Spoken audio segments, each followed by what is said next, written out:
పాకిస్తాన్లో భారీ పేలుడు సంభవించింది. క్రికెట్ గ్రౌండ్లో బాంబు పేలింది. ఈ పేలుడు దాటికి ఒకరు మృతి చెందినట్లుగా తెలుస్తుంది. పలువురికి తీవ్ర గాయాలయ్యాయి. ఖైబర్ పఖ్తూన్ఖ్వా ప్రాంతంలో ఆ ప్రావిన్స్లో ఈ ఘటన చోటు చేసుకుంది. మొన్న కూడా ఇదే ఖైబర్ పఖ్తూన్ఖ్వాలో మానవ బాంబు దాడి జరిగింది. ఆ దాడిలో 6 టెర్రరిస్టులు 6 సైనికులు మృతి చెందినట్లుగా తెలుస్తోంది. ఈ నేపథ్యంలో రెబల్ గ్యాంగ్స్ సంఖ్య పెరగడం, పాకిస్తాన్లో ఇప్పుడు రెబల్స్ బెడద ఎక్కువ అవుతున్నట్లుగా తెలుస్తోంది. వరుస దాడులు చోటు చేసుకుంటున్నాయి. ఎక్కడో ఒక చోట బాంబు దాడులు, బాంబు పేలుళ్ళు మనం చూస్తూనే ఉన్నాం. ఖైబర్ పఖ్తూన్ఖ్వా ప్రాంతం ముఖ్యంగా చాలా సెన్సిటివ్గా మారిపోయింది.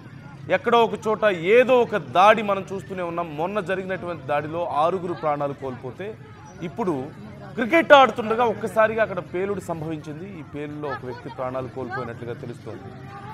ఈ నేపథ్యంలో పాకిస్తాన్లో ఉన్నటువంటి ఇంటర్నల్గా ఇప్పుడు ఉన్నటువంటి సమస్యల నేపథ్యంలో రెబల్స్ సంఖ్య పెరుగుతోంది. రెబల్ గ్రూప్స్ విచ్చలవిడిగా పుట్టుకొస్తున్నాయి పాకిస్తాన్లో. ఓవైపు ఇప్పటికే టెర్రరిస్ట్ ఆర్గనైజేషన్స్ మనం చూస్తున్నాం.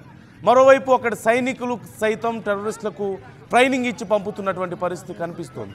రాజకీయంగా అనిశ్చితి కనిపిస్తోంది. ఆర్థికంగా దుర్భరమైనటువంటి పరిస్థితుల్లో పాకిస్తాన్ ఉంది. ఇలాంటి తరుణంలో ప్రజలకు తిండి లేక నానా అవస్థలు పడుతుంటే మేము యుద్ధాలు చేస్తాం, భారతదేశం మీద అణుబాంబులు వేస్తామని బెదిరించుకుంటూ నాయకులు కూర్చుంటే, సైనికాధికారులు కూర్చుంటే ప్రజల పరిస్థితి ఏంటి? ఇలాగే తయారవుతుంది. ఇంటర్నల్గా యుద్ధాలు మొదలవుతాయి. అంతర్గత యుద్ధాలతో ఏదో ఒక రోజు పాకిస్తాన్ తల్లడిల్లే పరిస్థితి కనిపిస్తుంది. ఇప్పుడు ఆల్రెడీ అలాంటి సింప్టమ్సే మనకు కనిపిస్తున్నాయి. ఎక్కడ చూసినా బాంబు పేలుళ్ళు, ఎక్కడ చూసినా సరే ఆత్మాహుతి దాడులు, ఎక్కడ చూసినా కాల్పులు మనకు కనిపిస్తుంది. స్క్రీన్లో క్రికెట్ ఆడుతుండగా ఒక్కసారిగా ఒక పేలుడు సంభవించింది. ఎలా సంభవించింది, ఎవరు ఈ పేలుడు కారణం అనే వివరాలు ఇంకా పూర్తిగా తెలియలేదు. కానీ ఒక్కసారిగా పేలుడు సంభవించింది. ప్రాణభయంతో పరిగెడుతున్నటువంటి అక్కడ యువకుల్ని మనం చూస్తున్నాం. ఈ పేలుల్లో ఒకరు ప్రాణాలు కోల్పోయినట్లుగా తెలుస్తోంది. అదే ప్రాంతంలో మొన్న 6 చనిపోయారు. 6 టెర్రరిస్టులు చనిపోయారు, 6 సైనికులు చనిపోయారు. మొత్తం 12 మంది ఒకే పేలుల్లో చనిపోయినటువంటి పరిస్థితి. అండ్ ఇక్కడ ఇంట్రెస్టింగ్గా మనం చూస్తున్నాం, ఒకే పేలుల్లో ఓవైపు టెర్రరిస్టులు, మరోవైపు సైనికులు ఒకే క్యాంప్లో ఉన్నారు కాబట్టి ఇలా జరుగుతోంది. టెర్రరిస్టులకు అక్కడ సైనికులే ట్రైనింగ్ ఇచ్చి పంపుతున్నారు కాబట్టి ఇలాంటి దారుణాలు జరుగుతున్నాయి. అక్కడ ట్రైనింగ్ తీసుకున్నటువంటి టెర్రరిస్టులు చాలామంది తిరిగి అక్కడే రెబల్స్గా మారి అక్కడ వాళ్ళ ప్రాణాలు తీస్తున్నటువంటి పరిస్థితి కనిపిస్తోంది. బయట ప్రపంచాన్ని, సగం ప్రపంచాన్ని నాశనం చేస్తామని చెప్తున్న వాళ్ళ సైనిక అధ్యక్షుడు వాళ్ళ దేశంలో చోటు చేసుకుంటున్నటువంటి ఈ నరమేధాన్ని లేదంటే రెబల్ గ్రూప్స్ని అణచలేకపోతున్నారా? ప్రజలకి తిండి పెట్టడం చేత కావడం లేదు, ప్రజలకి మంచి బట్టలు ఇవ్వడం చేత కావడం లేదు, మంచి చదువు చెప్పడం చేత కావడం లేదు, ఉద్యోగాలు ఇవ్వడం చేత కావడం లేదు, వైద్యం లేదు. పాకిస్తాన్ ప్రజలు నానా అవస్థలు పడుతున్నారు. ఇంట్లో వంట చేసుకోవడానికి గ్యాస్ కావాలంటే ప్లాస్టిక్ కవర్స్లో తెచ్చుకోవాల్సిన పరిస్థితి, గోధుమ పిండిని సంచులు దొంగిలించుకురావాల్సినటువంటి పరిస్థితి, షాపులు కొల్లగొట్టి దానికి ఆనందపడాల్సిన పరిస్థితి కనిపిస్తోంది. భారతదేశం సింధు జలాలు ఆపేయడంతో పూర్తిగా వ్యవసాయం ఆగిపోయింది మోస్ట్ ఆఫ్ ది రీజియన్లో. ఇప్పుడు తిండి ఇంకా కష్టం అవుతుంది. ఇంకొక సంవత్సరం తిరిగేసరికి కరువు ఎక్కువ అవుతుంది. ఇలాంటి తరుణంలో భారతదేశం మీద అణుబాంబులు వేస్తామని బెదిరించడం, సగం ప్రపంచాన్ని నాశనం చేస్తామని బెదిరించడం, అది కూడా అమెరికాలో కూర్చొని. అమెరికా అధ్యక్షుడు ఏం చేస్తున్నాడు, అమెరికా ఏం చేస్తుంది? మీ దేశంలో కూర్చొని సగం ప్రపంచాన్ని నాశనం చేస్తామంటే మీరేం చేస్తున్నారు? భారతదేశం మీద అణుబాంబులు వేస్తామని బెదిరిస్తారా? మీ ప్రజలకు తిండి పెట్టడం చేత కాదు మీకు, మీ యువకులకి చదువులు చెప్పడం, ఉద్యోగాలు ఇవ్వడం చేత కాదు, భారతదేశం మీద అణుబాంబులు వేస్తారా? ఎవరు ఏ స్థాయిలో ఉన్నారో తెలుసుకొని మాట్లాడుతున్నారా? ఇలాంటి ఘటనలు జరుగుతూ ఉంటే మరికొన్ని రోజుల్లోనే అంతర్యుద్ధాలు మొదలయ్యే పరిస్థితులు పాకిస్తాన్లో కనిపిస్తున్నాయి. రాజకీయంగా చాలా గందరగోళంగా ఉంది అక్కడ పరిస్థితి. మనం చూసాం, భారతదేశంతో పాకిస్తాన్ యుద్ధం చేస్తున్న సమయంలో వాళ్ళ పార్లమెంట్ మెంబర్స్ ఏడ్చారు పార్లమెంట్లో, వద్దు భారతదేశంతో మనకు యుద్ధం వద్దు, మమ్మల్ని ఇంత బ్రతకనివ్వండి, మనల్ని చంపేస్తారు భారతీయులు ఇలాగే యుద్ధం చేసుకుంటూ పోతే, భారతదేశంతో మనం యుద్ధం చేయలేమని.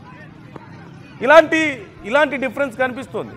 అధికారంలో ఉన్నవాళ్ళు, సైనిక అధ్యక్షులుగా ఉన్నవాళ్ళేమో ఇష్టం వచ్చినట్లుగా విచ్చలవిడిగా వ్యవహరిస్తుంటే మిగతా పార్లమెంట్ మెంబర్స్ అందరూ కూడా ఏడుస్తున్న పరిస్థితి అక్కడ కనిపిస్తుంది. రాజకీయంగా అనిశ్చితి, డబ్బులు లేవు. పాకిస్తాన్ అమెరికా దగ్గరికి వెళ్ళో, చైనా దగ్గరికి వెళ్ళో యాచిస్తే తప్పితే వాళ్ళకి డబ్బులు వచ్చే పరిస్థితి లేదు. యుద్ధం చేయడానికి ఆయుధాలు ఏమన్నా వాళ్ళు తయారు చేసుకుంటున్నారు? వాళ్ళ దగ్గర నిజంగా అంత టెక్నాలజీ ఉందా? అది కూడా అమెరికా ఇవ్వాల్సిందే, లేదంటే చైనా ఇవ్వాల్సిన పరిస్థితి కనిపిస్తుంది. ఏమీ లేదు. ఏమీ లేదు అక్కడ. కానీ భారతదేశాన్ని బెదిరించడం, ప్రపంచ దేశాలను బెదిరించడం, ప్రాణాలు తీయడం, సొంత ప్రజల ప్రాణాలు కాపాడుకోవడం చేతగారకుండా వరుసగా ఈ దాడులు జరుగుతూనే ఉన్నాయి. గత 3 నెలల్లో 6కు పైగా ఇలాంటి బ్లాస్టులు జరిగాయి. అనేక మంది ప్రాణాలు కోల్పోయారు. ఈ వారం రోజుల్లోనే 2 బ్లాస్టులు మనం చూస్తున్నాం. మొత్తం 13 మంది, ఒక సివిలియన్, 6 టెర్రరిస్టులు, 6 సైనికులు చనిపోయినట్లుగా మనకు కనిపిస్తుంది.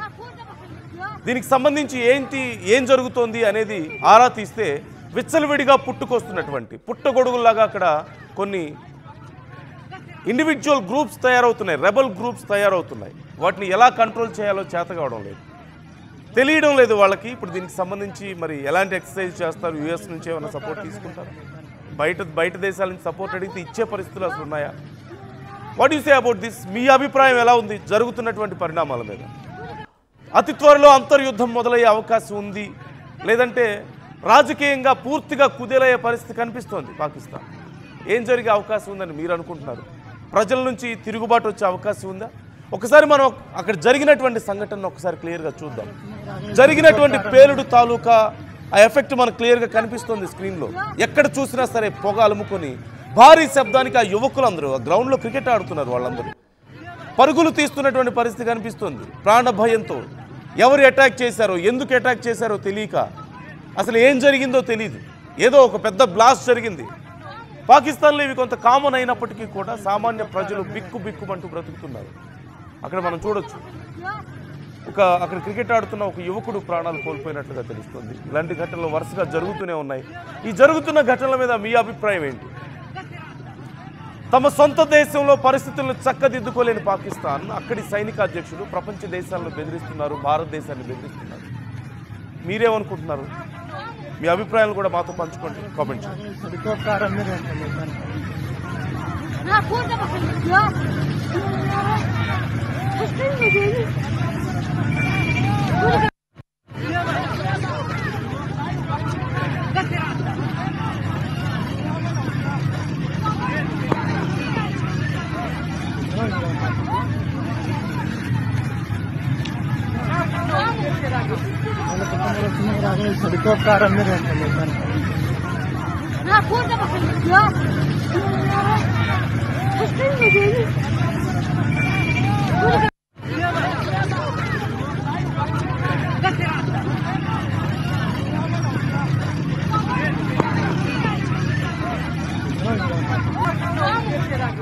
అసలైన తొలి వెలుగు.